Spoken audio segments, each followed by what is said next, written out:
Bismillahirrahmanirrahim. İnsanların elleriyle kazandıkları, yaptıkları dolayısıyla karada ve denizde fesat, büyük olaylar ortaya çıkacak.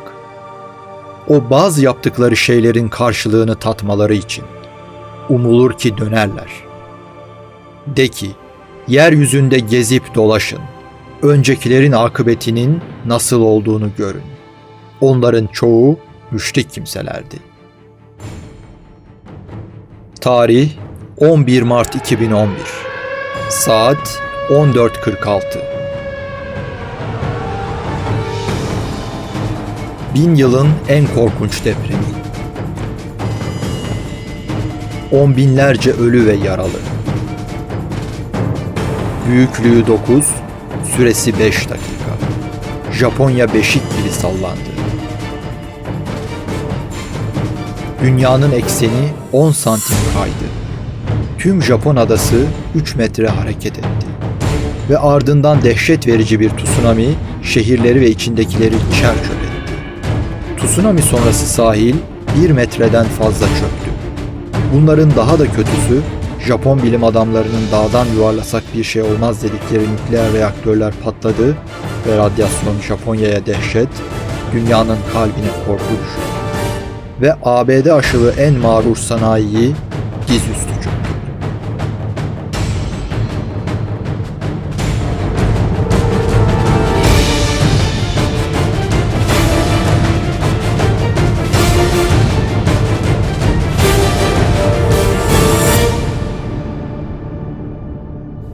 Yaklaşan saatin işareti, Japon depremi.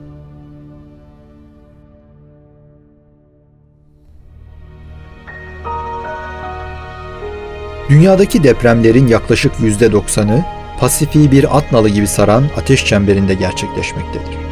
Pasifik ateş çemberi, çok sayıda deprem ve volkanik patlamanın gerçekleştiği Pasifik Okyanus çanağında yer alan bir bölgedir.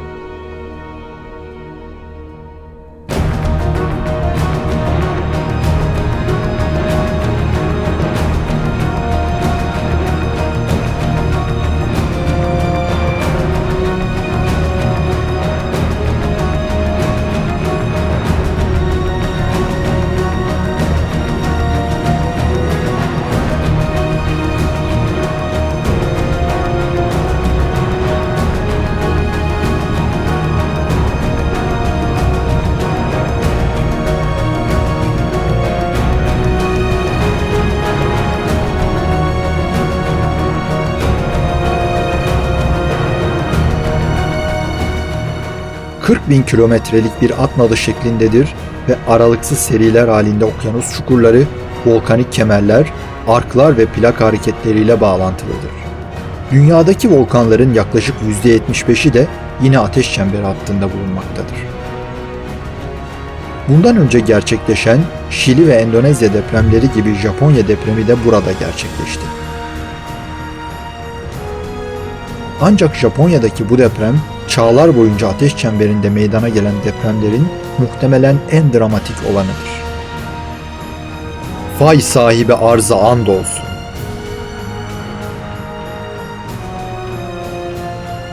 Dünya birçok jeolojik levhadan meydana gelmektedir. Japonya, Pasifik ve Asya levhaları arasında yer alan bir toprak parçasıdır. Bu levhalardan biri olan Pasifik levhası, her sene Asya plakasına doğru 8 ila 10 santim kaymaktadır. Bu bölgedeki enerji birikimi sinyallerini 7 ve üzeri depremlerle vermeye başlamıştı. Ancak 11 Mart 2011 günü yerel saatle 14.46 sularında maksimum noktaya ulaştı ve yürekleri hoplatan dehşetli vuruşunu gerçekleştirdi.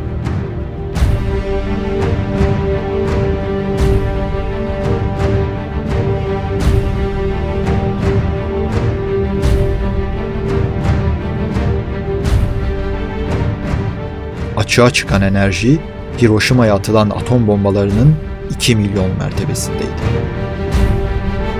Sendai.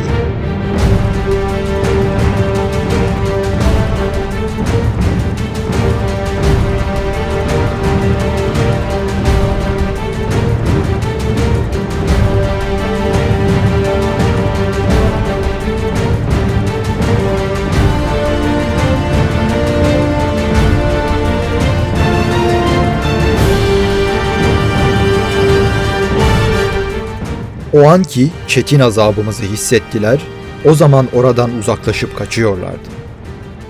Kaçmayın. İçinde şımardığınız, etrafınıza ve meskenlerinize dönün.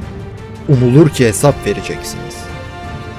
Dediler ki, yazıklar olsun bize, muhakkak biz zalimler olduk. Onların bu bağırıp çağırmaları, biz onları hasat edip söndürünceye kadar devam eder. Biz, göğü, arzı ve ikisi arasındakileri oyun ve eğlence olsun diye yaratmadık.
Yoksa onlar, biz birbirleriyle yardımlaşan bir toplumuz mu diyorlar.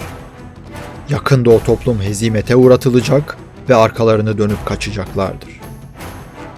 Bilakis onlara vaat, tehdit zamanı yaklaşan saattir. Arkasından gelecek olan ikinci saat, fiili kıyamet ise daha yaygın ve daha uğrayıcıdır.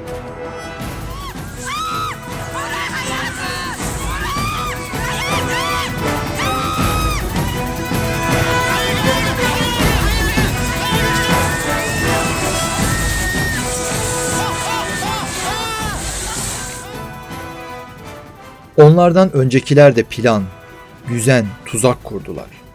Allah binalarının temellerinden geldi, tavanlarını üzerlerine çökertti. Onlara azap, şuurunda olmadıkları bir yerden geldi. 9 şiddetindeki bu deprem, dünyanın bu bölgesinde benzeri görülmemiş bir tsunami'ye neden oldu. Saatte 800 kilometre hızla yayılan tsunami dalgaları, saniyeler içinde Japonya kıyılarına ulaştı. Ofunato. Tsunami sadece 20 saniye içinde kıyı şeridine ulaştı. Miyako. Bundan yarım yüzyıl önce gerçekleşen tsunami'den sonra 10 metre yüksekliğinde dalga kıranlar yapıldı. Bu, o zaman için gerekli olandan çok daha yüksek bir duvardı.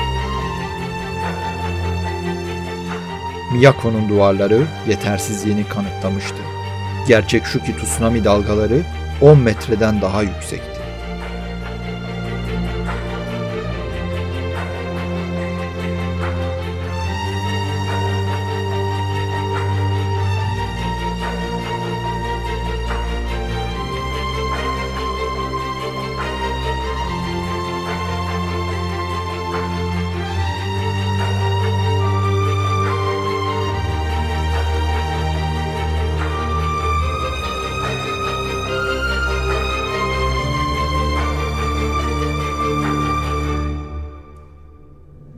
Sendai.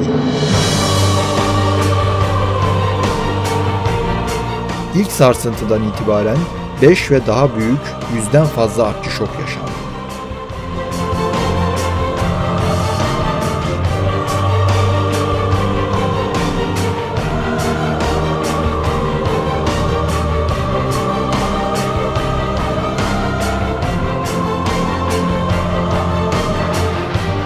...9 metrelik sudan bir duvar 10 kilometre kadar karanın içine sürüklendi.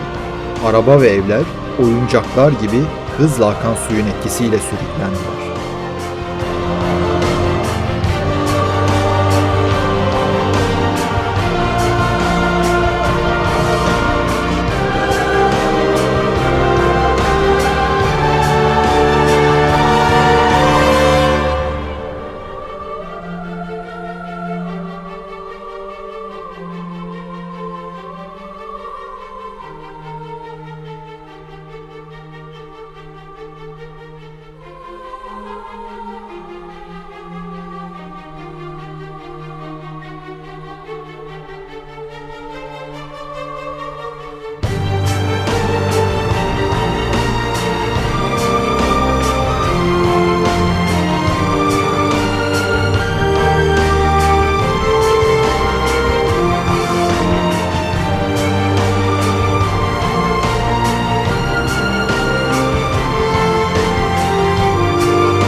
Şu ana kadar binlerce ceset bulundu ve bir rapora göre 88 bin kişi hala kayıp.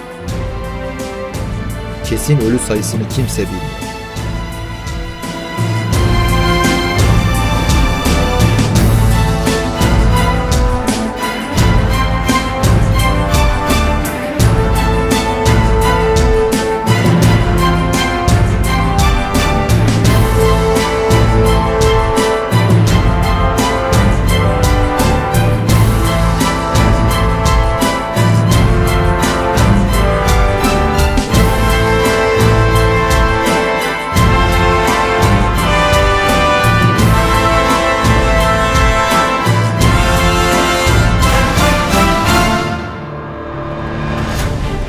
Şayet Kur'an'ın kendisiyle dağlar yürütülseydi veya arz parçalansaydı veya ölüler konuşturulsaydı ne olurdu?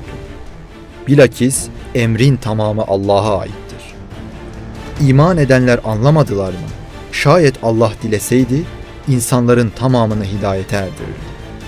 Hakkı örtenlere sanayileri, eylem ve işleri sebebiyle felaket, darbe isabet etmeye ve yurtlarının yakınına inmeye Allah'ın vaadi gelinceye kadar devam eder. Muhakkak Allah vaadine, sözüne, tehdidine muhalefet etmez. Gelişmiş bir sanayi ve teknolojiye sahip olan Japon mühendislerin yaptığı nükleer santraller deprem alarmı verildikten sonra kendisini kapatmıştı. Yine de reaktör çekirdeğinin soğuması uzun zaman alacaktı.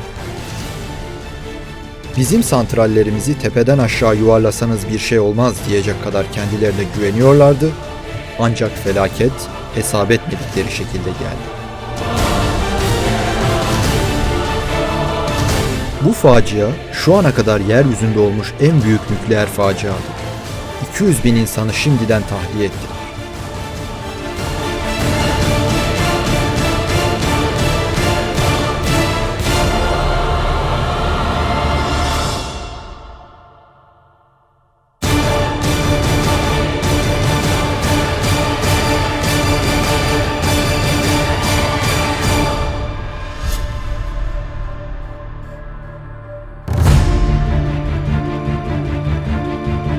Nükleer enerji şimdi daha iyi anlaşılıyor ki kontrol edilmesi çok zor bir enerji.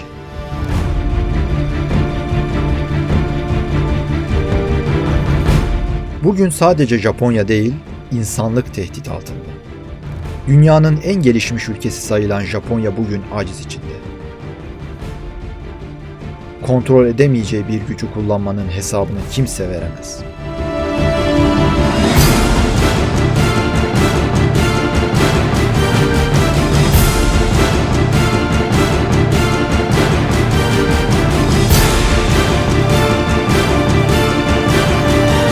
Dünya hırsı, dünyanın hakimlerinin gözlerini kör etmiş. Küresel ısınma dahil nükleer felaket, insanoğlunun şeytani arzuları ve hakimiyetinin bir sonucudur. Dünyayı ve hala güneşe tapan Japonya gibi doğu putperestlerini daha büyük felaketler bekliyor.